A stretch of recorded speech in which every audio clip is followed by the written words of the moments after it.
Hey guys and girls. Hello. It's Wednesday the 20th of May 2020 and it's 12:46 and we are going to do another Q&A episode. Yes. We got a whole bunch of questions that you guys asked on all of our different channels on our Facebook, Instagram, through YouTube, and what we've done is we picked 10 of the comments so that we can answer them in this episode. If there's something that you guys really want to know, please put them in the comments below. And let's start it off with Anna B. Hey Anna, she says, would be nice to hear a bit more about your background. Oh, someone's phoning me. Hello, bom dia. Yes, sim. Correct. CTT, yes, sim. In Soleira, yes.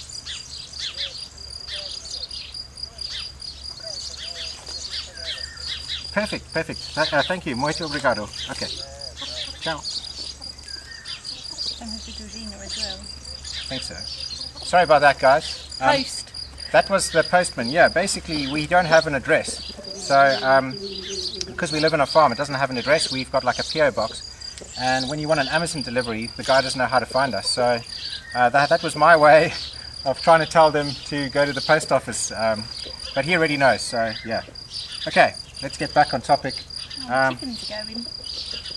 Okay, so Sorry. okay, so Anna B says, would be nice to hear a bit more about your background. So I don't know, Gina, do you want to start? So I'm 46. 46, yeah. Yep, I keep forgetting. I was a teacher in England. Before that I worked in social services, and before that I worked in a school for children with physical disabilities and complex medical needs. So basically my whole working career has been in care or teaching people how to care for others. Yeah, and that's it really for me. That's my background. Okay, I was born in England in a tiny little village near Rochester in Kent. Yeah. And okay, so I moved to England in 2003, so like 17 years ago.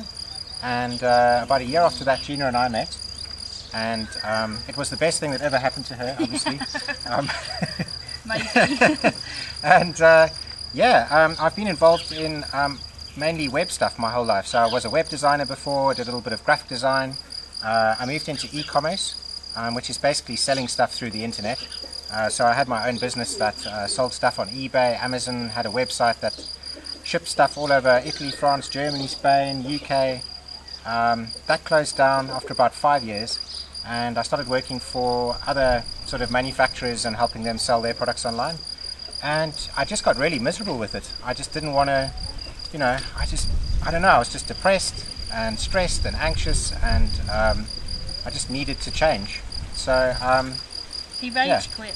I rage quit my job, yeah. I pretty much, the one day I just went in there and I just said, I've had enough, I'm going, cheers, bye, and I left. And then so for about 2 years, I didn't really have a proper job, and I was doing some work. I was trying to get jobs that were really horrible so that it would force me into a position where I am now, where we would make this like big scary change. And that's how we got here, pretty much. Anna also says, we know South Africans can't live without biltong for too long. Will you be making your own? Definitely. Summer is now nice and dry, but the winter was a bit sort of humid, and I didn't want to try making biltong when we had like high humidity levels, otherwise it would probably rot.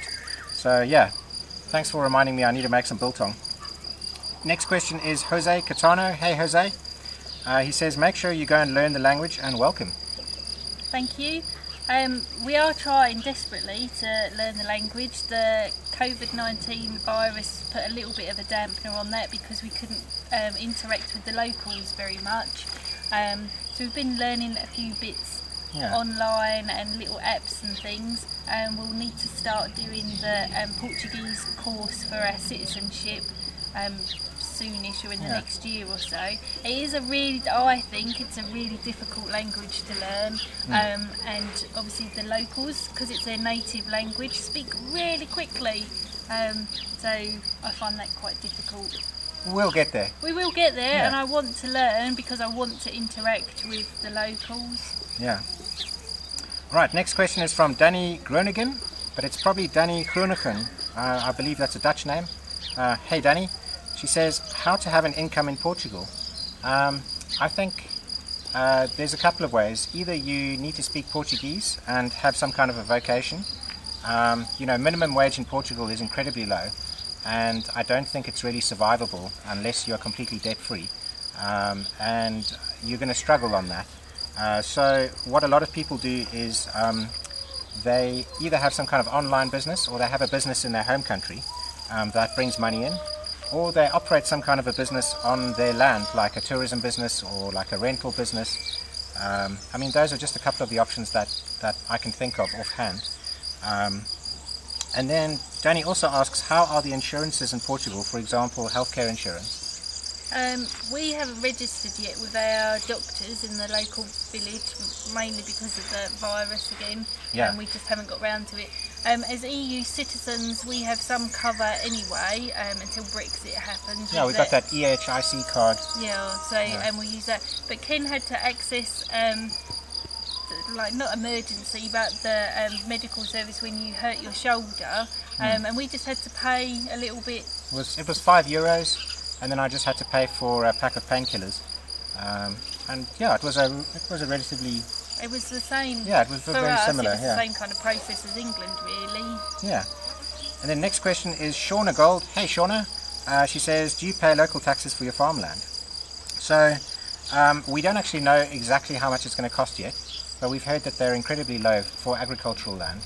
We've got 3.5 hectares, and a farmer that we asked who has 120 hectares, it could be 120 acres or 120 hectares, I can't remember exactly.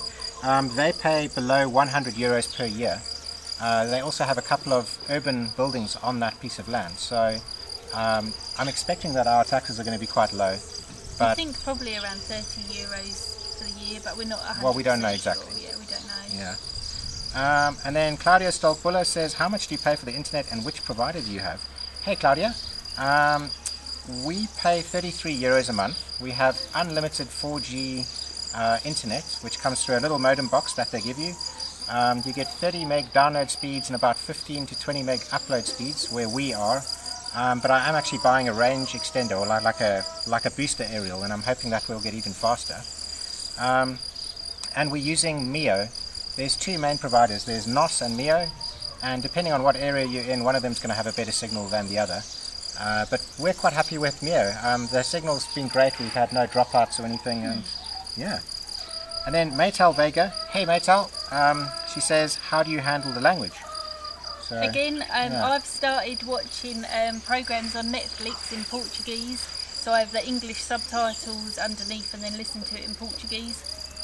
That's helping a little bit. Yeah. We found it quite difficult in Portugal at the minute. Everybody has to wear masks when they're out and about. Trying to learn a language and you can't see people's face is quite difficult. Yeah. So that we're finding. But like I say, we're getting there, and we're hoping we're doing as much as we can in these difficult circumstances. But we'll just have to keep plodding on with it. Yeah. Next question is Paulo Silva, and he says, is that the beautiful Serra da Gardunha behind you? Yeah, so in our Q&A, in our previous one, we had that in our backdrop, and it is, and it's a stunning mountain.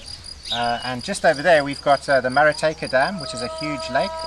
And I believe in the distance over there, we can even see a bit of the Serra da Estrela. We are. So, which is where we used to live in a rented house on the Estrela. Beautiful up there as well. Okay, so the next question is from Stockholm Stud. And he says, what are you guys living off now? Do you have some sort of income, or is it savings until the business kicks in? At the moment we are pretty much living off savings. We sort of budgeted for about 2 years worth of living expenses at a very generous amount each month. And then obviously if we keep our expenses down, we can stretch that a lot further. And with the coronavirus now and all the uncertainty, I think it's a good idea for us to look at ways that we can stretch things further, I mean, we don't have very many monthly outgoings, far less than we had when we lived in England, so we don't have a mortgage, we don't have any debt, so our main expenditures are electricity, internet, and our biggest one is food. Yeah, food is huge, yeah. Yeah, that's quite big. I mean, Portugal... Food for the pets and for us. I mean, people say that Portugal's cheap, however food is probably similar costs, I think, to England. Yeah. But we're starting to grow our own. It's a slow process because obviously we're starting from scratch, and as soon as we can do that, and now we've hit the summer, it's a lot of salads, and hopefully we'll lower those costs even more. But Yeah, I mean, also things like our electricity bill is only 65 euros a month. I think we were paying a lot more than that in England, and that's running a farm with 2 pumps in our wells. And obviously Ken's beer, that's like the biggest expense. Oh yes, and beer, yeah, at least 2,000 euros a month. Yeah. It's not that much, definitely. No. Okay, and then your next question is, if savings, would you say that one would need about 1 or 2 years worth of money to get going with a business? I mean, I personally wouldn't feel safe coming here with, we've almost been here for a year. We've been here for 7 months? Yeah. And look what's happened. The coronavirus lockdowns happened. Any plans for having a tourism business are completely thwarted for the time being. And as much money as you can have to set yourself up is going to be the safest. Yeah, and I think it's allowing yourself to not have your plans so fixed that you can't look at other alternatives. We're looking at how much we can make off the land, so with our grapes and our olives and the hay and our chickens maybe, so we're starting to breed chickens, but we're constantly thinking of new ways that maybe we can bring a little bit of income, so we don't have everything in one basket. So if tourism doesn't work, we can look at other things. Yeah, different ways of supplementing things. And then his final question is farming a viable business in Portugal? I think it really depends on how much money you consider viable. If you don't have any debt and you don't have a mortgage and you're basically living on the land here and you're producing all of your own food, then you need very little money, and farming is viable. If you're trying to live a life like you'd live in a major city in Europe, then definitely not. You're going to have to live off far less than what you're used to being a farmer here. I mean, we keep saying we're living off far less than we're used to in England, but actually our lifestyle is better here. So we're talking about far less because our bills in England we'd start the month on a couple of grand in debt. With your mortgage and all of those kind of things, and all the bills that you have to pay, and car loans and all that sort of stuff. Whereas here, our lifestyle, we're eating just the same. We're using the internet and our phones and all I'm of drinking those. far much more beer than I ever did. It's been fantastic. Yeah.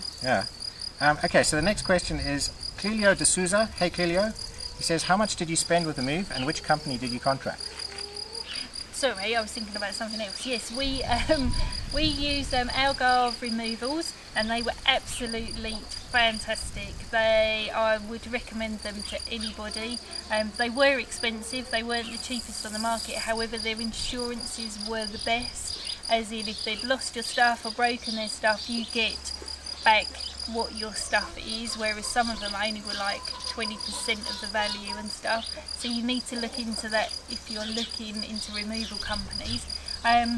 We estimated, all of those removal companies do it on an estimation, and what they do is they send you a form to see how many boxes you're going to take or what stuff, and then they estimate a cost. Our estimated cost to start with was 2,500, and yet when we finally packed up everything it was 3,400, which is a lot of money, but I'm quite glad that we bought stuff with us because it made the transition for me slightly easier to have some of my home comforts at home with me, so like our sofas and our beds, so that we weren't just dumped in this place. But you think that you maybe would have wanted to buy your furniture here and save the money? Three and a half grand, and we could have bought furniture that actually fits the house as opposed to the sofas that don't. But I think it's kind of, if you can afford it, it's quite nice to have those creature comforts. Next question. Well, actually, this isn't from any particular person. We always get asked this question on our channel. So, how much did we pay for the farm? And we paid 67,000, which is amazing. 67,000 euros, which at the time was 58,000 pounds. And since then, property prices have gone up. And I think you'll be hard pressed to find, a 3.5 hectare farm with a habitable house and all of the stuff that we have for that price range. But you never know. After this coronavirus, prices could go all the way down, the housing market could crash again. But yeah, that's what we paid. I think on top of that we had about another $2,000 in notary fees and taxes. And so all in we were about 70,000 euros. Yeah, and then we obviously had to move from our rented house to here again. So yeah, so we had moving costs. Yeah. So but they were quite small. Yeah. And then finally we have a question by Andy G. Hey Hi. Andy, he says, my only question is why didn't you take us with you? You could have come. Yeah, we were going to stick you in a little shack at the bottom of the field down there. No, Andy's a friend of ours from England, and we're so glad that you're watching. Hey, thanks for following us, dude. And yeah, you're that's still welcome. Yeah, and that pretty much wraps it up. So from us, from Dog, and we've got a cat over there. And there's one behind you. And there's one and behind we did me. have the I didn't even know. They're squawking over Yeah, there. so from everyone on the farm, thanks for watching, and please put your future comments in this video below and we'll answer them on the next Q&A. And don't forget Facebook and Instagram. We post quite a lot of things daily on there if Yeah. you want to just keep up to date with what's going on. Yeah, so follow those pages, and thanks for watching, guys.